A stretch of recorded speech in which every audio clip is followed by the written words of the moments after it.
भगवान श्री कृष्ण कहते हैं इन 4 परिस्थितियों में स्त्री से प्रेम कभी नहीं करना चाहिए।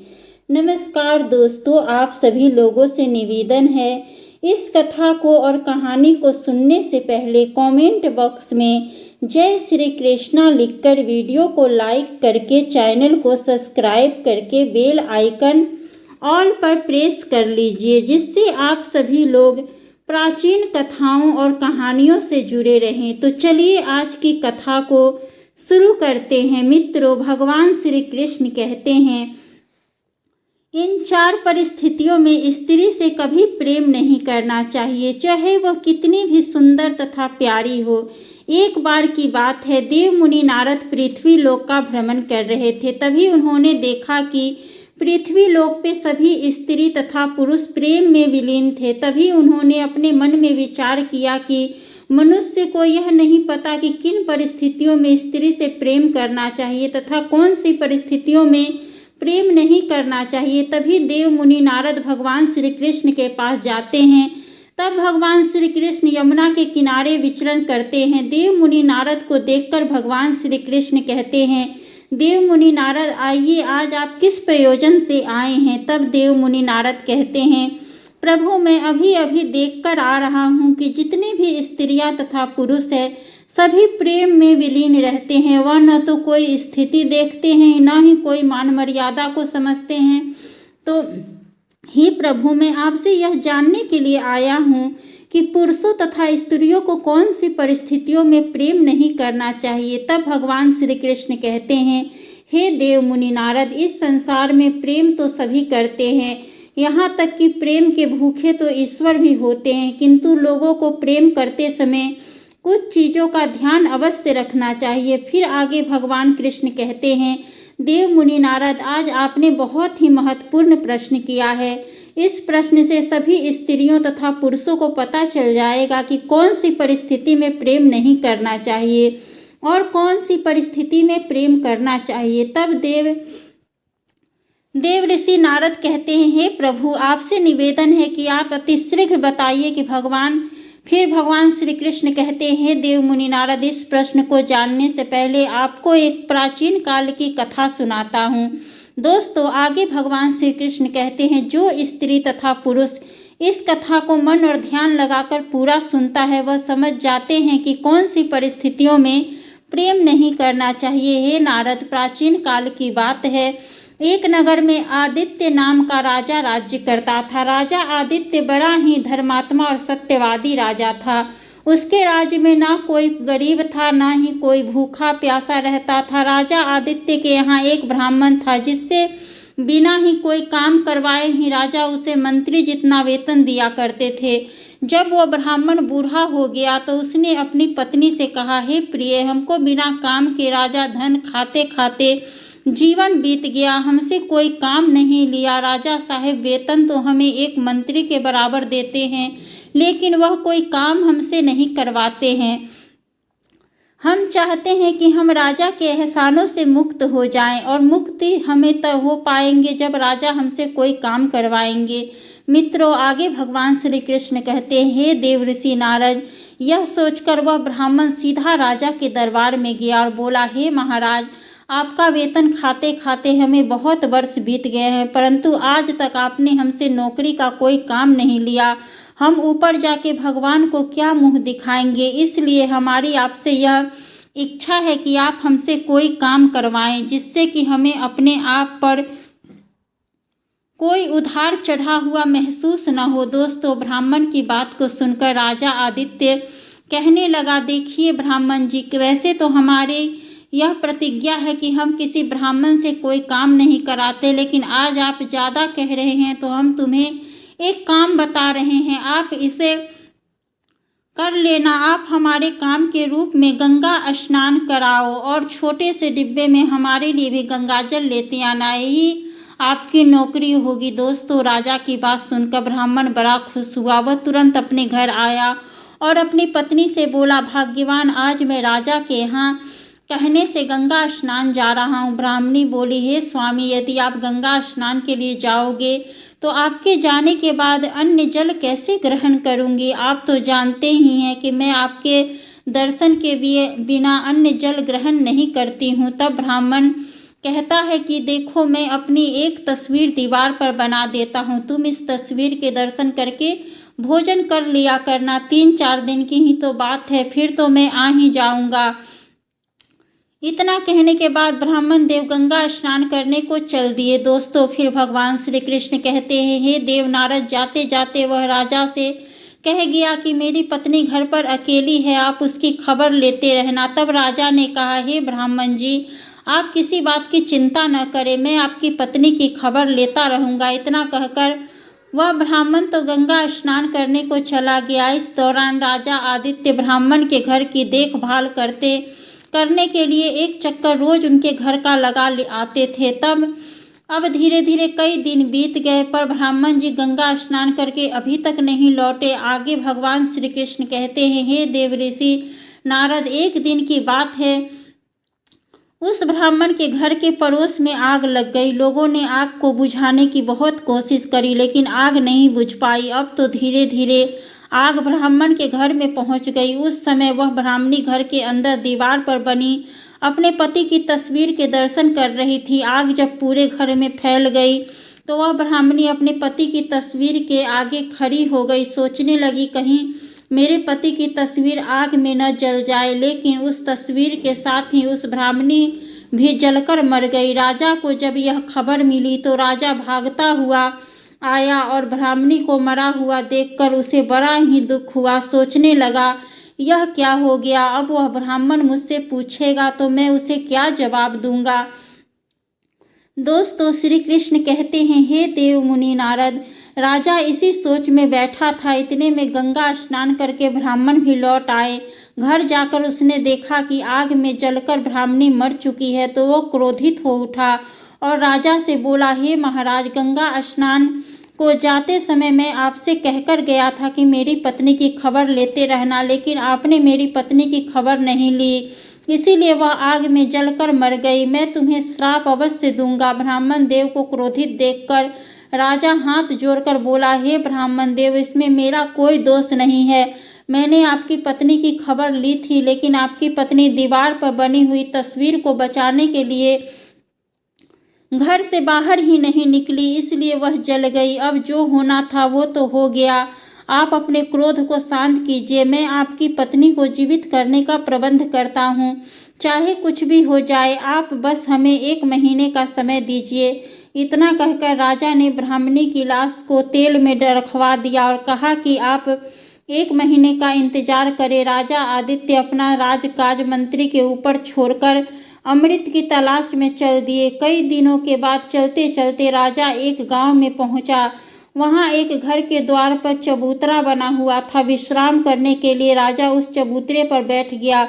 उस घर में एक बूढ़ी माँ और बहू, 2 प्राणी रहते थे। बूढ़ी माँ का बेटा बहुत दिनों से काम के लिए बाहर चला गया था, लेकिन जब वह गया था घर से लौटकर नहीं आया था। मित्रों, आगे भगवान श्री कृष्ण कहते हैं, हे देव नारद, बूढ़ी माँ का बेटा देखने में एकदम राजा की आदित्य की ही तरह लगता था।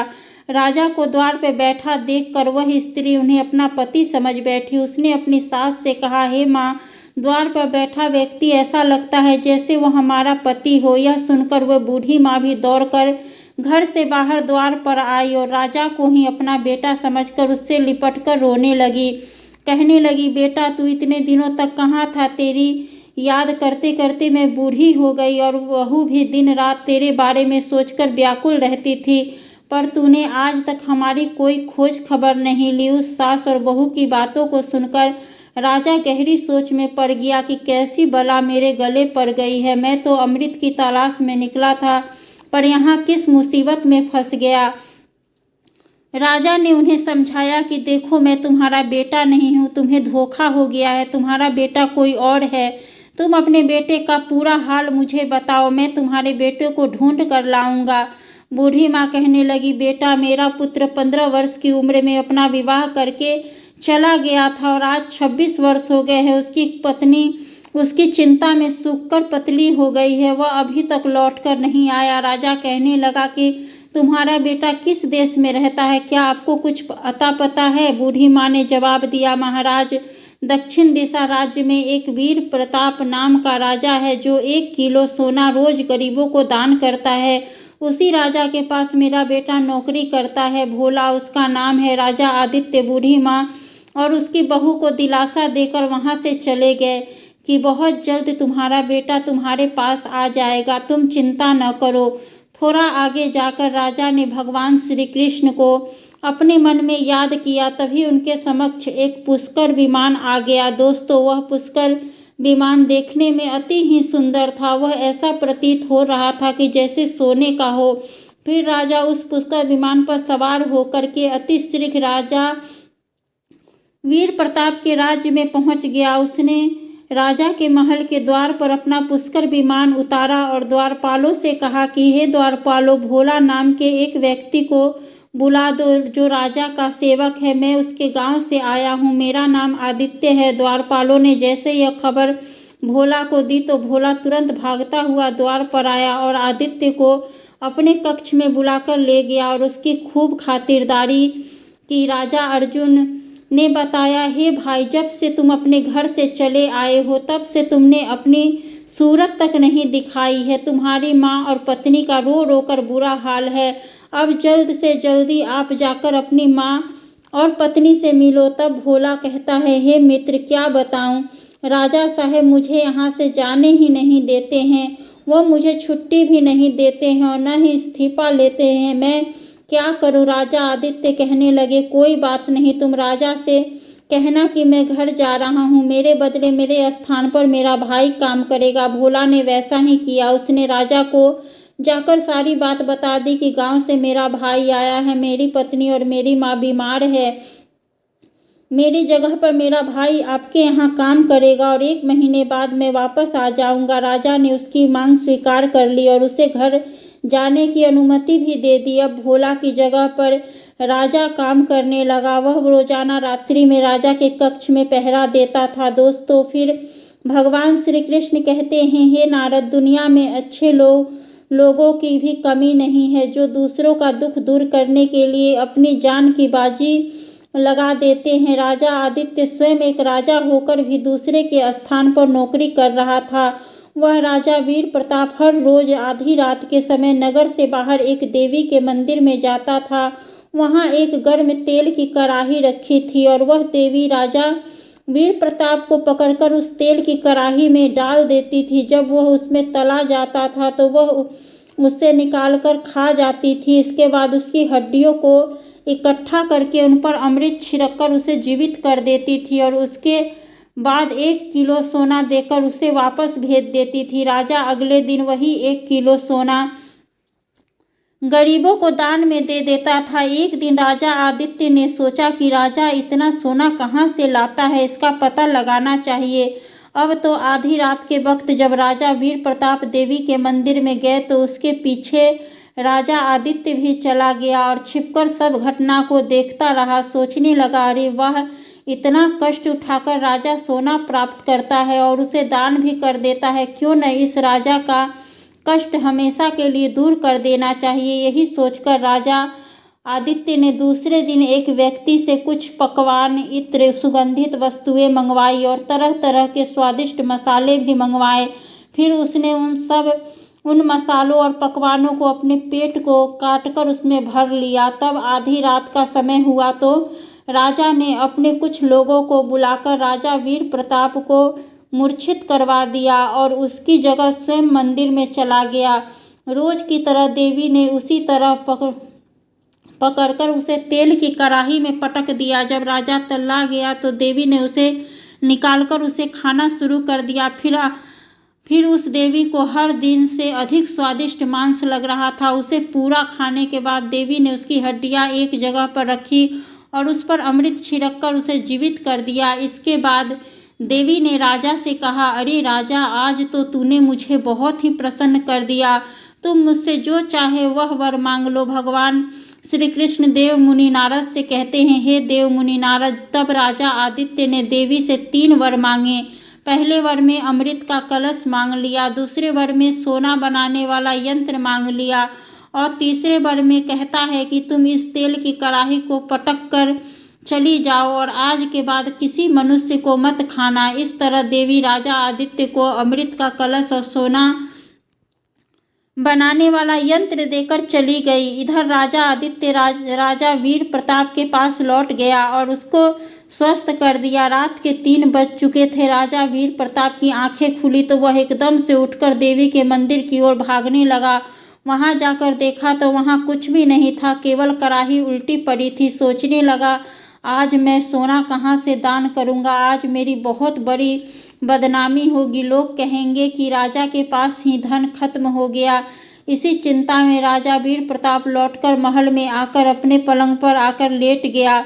इधर सुबह जब हुई तो राजा के महल के द्वार पर सोना लेने के लिए लोगों की भीड़ जमा हो गई। अब तो राजा बड़ी चिंता में था कि मैं कहाँ से इन्हें सोना लाकर दूंगा। आज सोना तो मिला ही नहीं। राजा आदित्य राजा वीर प्रताप की चिंता को समझ गया था। उसने राजा वीर प्रताप से पूछा, आज आप इतने उदास क्यों हो? तब राजा वीर प्रताप ने पूरी बात बताई कि मेरे पास सोना ही नहीं है तो दान किसका करूं? आज तक मेरे द्वार से कोई खाली हाथ नहीं गया है। तब आदित्य ने कहा कि आप चिंता न करें, लो यह सोना बनाने वाला यंत्र और मैं मांग लिया है और साथ में अमृत का कलश भी है। राजा वीर प्रताप बड़े हैरान थे कि जो काम आज तक मैं न कर सका वह हमारे इस नौकर ने कर दिया। राजा वीर प्रताप को संदेह हुआ कि इतना बड़ा काम कोई साधारण मनुष्य नहीं कर सकता। कहने लगा, राजा आदित्य ने अपनी सारी परिचय दिया कि वह एक नगर का राजा आदित्य है और मैं एक ब्राह्मणी को जीवित करने के लिए अमृत लेने आया हूँ। आपका दास बनकर दोनों काम हो गए, आपको सोना मिल गया और मुझे अमृत। राजा का नाम सुनकर राजा वीर प्रताप उनके से क्षमा मांगने लगे। उन्हें बहुत सा धन्यवाद दिया कि आपने हमेशा के लिए मेरा कष्ट दूर कर दिया। आपके जैसा नाम सुना था, आप वैसे ही हैं। इसके बाद राजा आदित्य वहां से चला आया और उस ब्राह्मणी के शव पर अमृत छिड़ककर उसे जीवित कर दिया। अब तो वह पहले से भी अधिक सुंदर और जवान हो गई। सुंदर और जवान स्त्री को पाकर ब्राह्मण देव बड़े ही प्रसन्न हुए।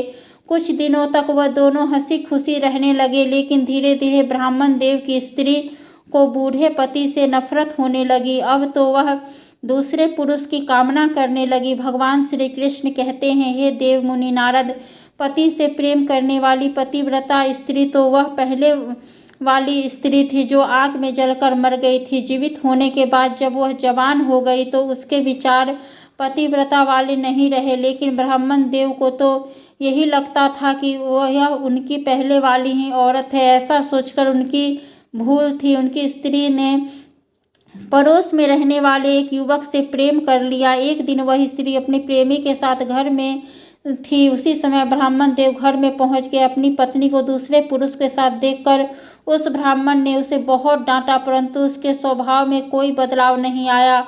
और बदलाव आता भी कैसे? ब्राह्मण तो बूढ़ा था पर उसकी पत्नी जवान थी। एक दिन वह स्त्री अपने पति को भोजन में विष की औषधि देकर अपने प्रेमी के साथ एक दूसरे नगर में चली गई। इधर उसके पति ब्राह्मण की खाने में विष मिलने के कारण से उसकी मृत्यु हो गई।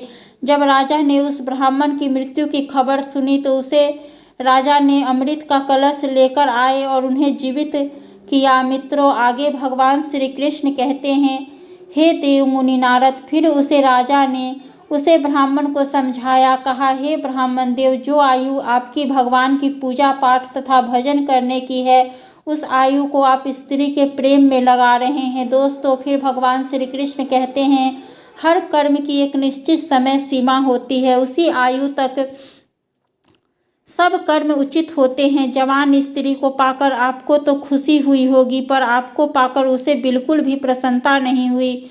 विवाह संबंध मित्रता सदैव समान आयु वालों में ही करना चाहिए। हो सकता है भगवान ने आपको धर्म के मार्ग पर लाने के लिए आपके साथ ऐसा किया हो, आपको ईश्वर की भक्ति में जोड़ने के लिए ऐसा किया हो। प्रेम से कभी किसी का मन नहीं भरता। जितना आप प्रेम में विलीन होगे, प्रेम की अग्नि उतनी ही प्रचलित होती चली जाएगी और एक दिन यह प्रेम आपको ही समाप्त कर डालेगी। आगे भगवान श्री कृष्ण कहते हैं, हे देव नारद, अब तुम्हें तुम्हारे उन 4 प्रश्नों के उत्तर बताते हैं कि कौन सी 4 परिस्थितियों में स्त्रियों से प्रेम नहीं करना चाहिए। नंबर 1, जब स्त्री बदचलन हो जाए, वह आपका अपमान करने लगे। नंबर 2, जब स्वयं के ऊपर बुढ़ापा आ जाए और आप जर्जर अवस्था में पहुंच गए हों, तो स्त्री और पुरुष को भगवान के प्रति समय व्यतीत करना चाहिए तथा उनकी पूजा पाठ भजन कीर्तन सुनना चाहिए। नंबर 3, जब स्त्री मर्यादाओं को तोड़कर धर्म का विरोध करने लगे, तब स्त्री से प्रेम नहीं रखना चाहिए। नंबर 4, जब स्त्री आपकी बातों का तिरस्कार करने लगे, आपकी बातों पर ध्यान न दे और वह स्त्री आपको छोड़कर किसी दूसरे पुरुष से प्रेम करती हो, तो इन परिस्थितियों में स्त्री से प्रेम नहीं करना चाहिए, वरना जीवन भर परेशानियों का ही सामना करना पड़ता है। तो मित्रों, यह कथा आप लोगों को अच्छी लगी तो कमेंट बॉक्स में जय श्री कृष्णा लिखे, वीडियो को लाइक करें, चैनल को सब्सक्राइब कर ले। दोस्तों, पूरा वीडियो आप लोग देखने के लिए आप सभी का भक्तों का धन्यवाद।